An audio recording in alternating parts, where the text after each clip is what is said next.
Hi, my name is Marion Bornhorst. Today's date is 8/7/19.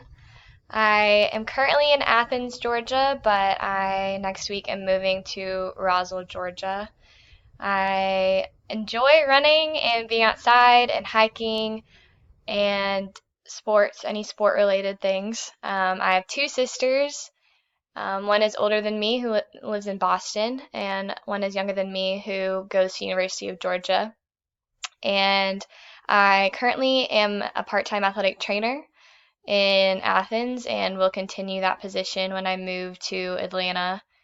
And I am going to be a physician assistant, so I'm going to PA school at Mercer in starting in January. So I'm taking this class so that I can get all my prereqs to be able to go to school. So I just finished my undergraduate degree in May 2019, and it was in athletic training. And I applied to PA school, obviously got in, and I'm going to Mercer. So thank you so much for listening to this recording.